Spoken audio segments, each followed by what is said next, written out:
ఈ రోజు మంత్రివర్గ సభ్యులందరూ రాష్ట్ర ప్రభుత్వ అధినేతగా గ్రామీణ ప్రాంతాలలో ముఖ్యంగా గిరిజన సోదరులు తండాలలో జరిగిపోయిన నష్టాన్ని వ్యక్తిగతంగా చూడడం ద్వారా వాళ్ళని సంపూర్ణంగా ఆదుకోవాలన్న ఆలోచనతోటి ఈరోజు ప్రభుత్వమే ఇక్కడికి కదిలి వచ్చింది. ఇక్కడికి వచ్చిన సందర్భంగా సీతారామ తండావాసులు ఈ పక్కన ఇంకా 2 తండాలు ఇదే విధంగా ఎప్పుడు అధిక వర్షాలు వచ్చినా ముంపున గురవుతున్నాయి. మేము ఎక్కడైనా సురక్షిత ప్రాంతంలో మేము ఇల్లు కట్టుకొని అక్కడికి తరలిపోతామని చెప్పి స్థానిక శాసనసభ్యుడు ఇక్కడి ప్రజలు నా దృష్టికి తీసుకొచ్చిండ్రు. నేను కలెక్టర్ గారికి ఆదేశాలు ఇస్తున్నా.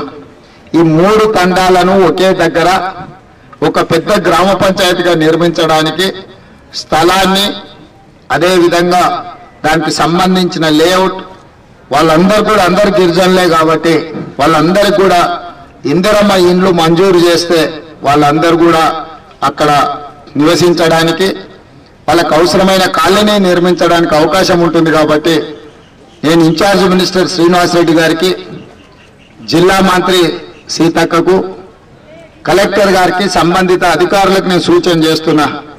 తక్షణమే వీళ్ళందరినీ ఒక మంచి కాలనీ నిర్మించడానికి అవకాశం ఉన్న స్థలాన్ని మీరు ప్రభుత్వం వైపు నుంచి ప్రతిపాదించి అందరికీ ఇల్లు కట్టించడానికి ఇందిరమ్మ ఇల్లు మంజూరు చేయండి అని చెప్పి నేను సూచన చేస్తున్నా. తక్షణమే ప్రభుత్వం యొక్క అనుమతి కోసం ఆ వివరాలు తీసుకొస్తే వాటిని మంజూరు చేద్దాం. ఇదే కాకుండా ఎమ్మెల్సీ తీన్మార్ మల్లన్న గారు ఇక్కడ మొత్తం వాళ్ళ తిను వస్తువులు, వాళ్ళ కష్టార్జితం అంతా కూడా తడిసిపోయింది.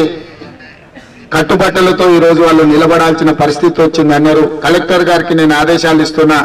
తక్షణమే వాళ్లకు 10 రోజులకు సరిపోయే అన్ని నిత్యావసర సరుకులు, బియ్యము, ఉప్పు, పప్పు, మంచు నూనె ఏమేం కావాలనో కూడా ప్రత్యేకంగా వాళ్ళందరికీ కూడా ఇవ్వడమే కాకుండా ప్రతి కుటుంబానికి ఈ తడిసిపోయిన ఇళ్లకు తాత్కాలిక ఉపశమనం, చేతి ఖర్చులు ఉన్నాయో లేవో తలా 10,000 రూపాయలు ప్రతి కుటుంబానికి, నగదు కూడా కుటుంబాలకు 10,000 రూపాయలు వాళ్ళకి తక్షణమే సహాయం అందించాల్సిందిగా కూడా నేను కలెక్టర్ గారికి ఈ సందర్భంగా ఆదేశాలు ఇస్తున్నా. అదేవిధంగా అర్ధరాత్రి పూట రాత్రి 2-3 గంటలకు నీళ్లు రావడం వల్ల వాళ్ళ దగ్గర ఉన్న ఆస్తి పత్రాలు కావచ్చు, చదువుకున్న పిల్లల సర్టిఫికెట్లు కావచ్చు, లేకపోతే ఆధార్ కార్డు, ఇతర ఏవైనా ప్రభుత్వ గుర్తింపు పత్రాలు కావచ్చు, ఇవన్నీ కూడా ఒకవేళ తడిసిపోయి అవి ఉపయోగానికి రాకుండా పోతే తక్షణమే కలెక్టర్ గారు వాళ్ళందరినీ నమోదు చేసుకొని వాళ్ళ పాస్ పుస్తకాలు కావచ్చు, ఆస్తి పత్రాలు కావచ్చు, చదువుకున్న విద్యార్థుల సర్టిఫికెట్లు కావచ్చు, ఆధార్ కార్డు కావచ్చు, ఏవైనా వాళ్ళ సర్టిఫికెట్లకు సంబంధించిన విషయాలు ఏమున్నా వివరాలు సేకరించి తక్షణమే ఒక FIR నమోదు చేసి తద్వారా వాళ్ళకి మళ్ళీ కొత్త సర్టిఫికెట్లు ఇవ్వడానికి కూడా అవసరమైన చర్యలు తీసుకోండి. ఒకవేళ అవసరమైతే ప్రభుత్వం ప్రత్యేకమైన అనుమతి ఇవ్వడం ద్వారా వాళ్ళకి జరిగిన నష్టాన్ని పూడ్చాలనే ప్రయత్నం రాష్ట్ర ప్రభుత్వం చేయాలని ఈరోజు నిర్ణయం తీసుకున్నది.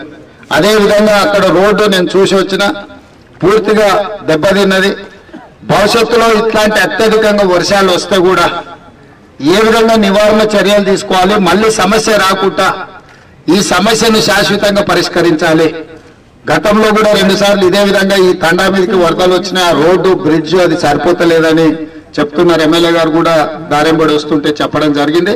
తాత్కాలికంగా ఇప్పుడు పునరుద్ధరించిన దీన్ని శాశ్వతంగా పరిష్కరించడానికి అవసరమైన చర్యలు అన్ని తీసుకోవాలని నేను R&B అధికారులకు కానీ, నేషనల్ హైవే అధికారులకు కానీ కలెక్టర్ గారికి నేను ఆదేశాలు ఇస్తున్నా. మీరు తక్షణమే దాన్ని ఇన్స్పెక్షన్ చేసి టెక్నికల్ ఎక్స్పర్ట్స్ తోనే అసెస్ చేయించండి. ఇరిగేషన్ తోని ఎంత వాటర్ అవుట్ఫ్లో ఉంది, పైన ఉన్న చెరువులు ఏంటివి, ఒకవేళ చెరువులు దిగినప్పుడు ఇక్కడికి వచ్చే నీటి ఉధృతి ఏంటి కూడా మీరు పరిగణలోకి తీసుకోండి. ఎందుకంటే ఆ ఫ్లో స్మూత్ గా పోయిన ఉంటే ఇంత ప్రభావం వచ్చుండేది కాదు. ఊహించని సంఘటన అయినా ఇప్పుడు మన దృష్టికి వచ్చింది కాబట్టి ఇప్పుడు నిర్మించుకోబోయే బ్రిడ్జ్ కానీ, అక్కడ పెట్టే కల్వర్ట్స్ కానీ, ఆ రోడ్డు నిర్మాణాన్ని కూడా మళ్ళా భవిష్యత్తులో ఇట్లాంటి సమస్య ఉత్పన్నం కాకుండా దాన్ని శాశ్వతమైన పరిష్కారంగా ఇక్కడ ఉన్న అన్ని పరిస్థితులను అంచనా చేసుకొని ఎక్స్పర్ట్స్ కమిటీ రిపోర్ట్ తీసుకొని తక్షణమే వాటిని పునరుద్ధరించడానికి కూడా చర్యలు తీసుకోవాల్సిన అవసరం ఉన్నది. ఎందుకంటే ఒకసారి సమస్య వచ్చినప్పుడు మళ్ళీ తాత్కాలికంగానే దాన్ని ఏదో చేయాలనే ప్రయత్నం చేస్తే మళ్ళీ ఆ సమస్య మళ్ళీ ఒకసారి వచ్చే అవకాశం ఉంటుంది కాబట్టి